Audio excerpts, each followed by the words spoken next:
مرتضی جعفرزاده.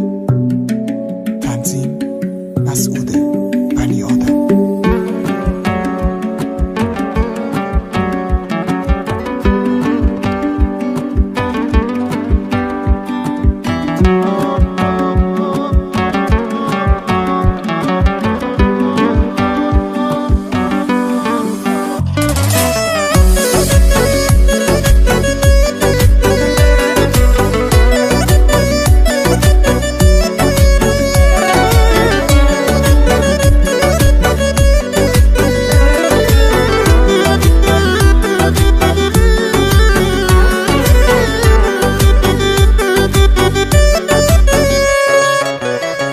به جمعه شد و دلتنگ یام زیاده، مثل شب گرده عاشق راه میرم پیاده.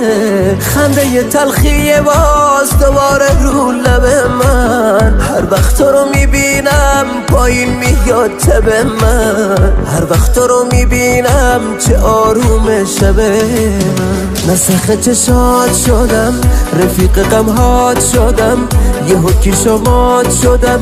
آخه کجایی؟ دلتنگ صداهات شدم، بارون چشات شدم. آخرش منو میکشه این جدایی. بس دیگه بیا نکن تا بی وفایی. بس دیگه بیا نکن تا بی وفایی.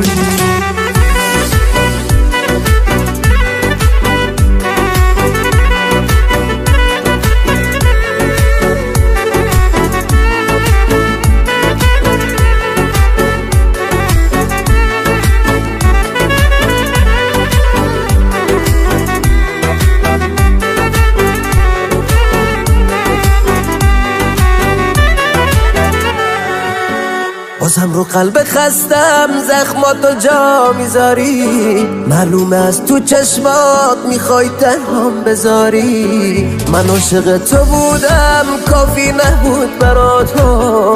چی شد که از دل من کم میکنی هوا تو؟ چی شد که از دل من کم میکنی هوا تو؟ نسخ چشات شدم، رفیق غمهات شدم، یه حکی شمات شدم. آخه کجایی؟ دلتنگ صداهات شدم، بارون چشات شدم. آخرش منو میکشه این جدایی. بس دیگه بیا نکن تا بی وفایی. بس دیگه بیا نکن تا بی وفایی.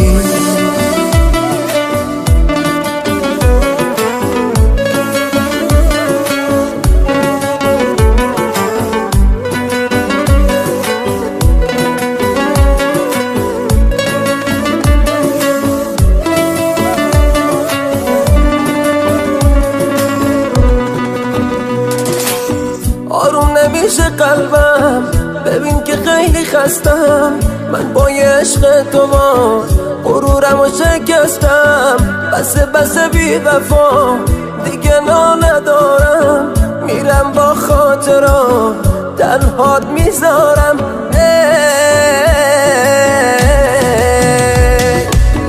نسخ چشات شدم، رفیق غمهات شدم، یه حکی شمات شدم. آخه کجایی؟ دلتنگ صداهات شدم، بارون چشات شدم. آخرش منو میکشه این جدایی. بس دیگه بیا نکن تا بی وفایی. بس دیگه بیا نکن تا بی وفایی.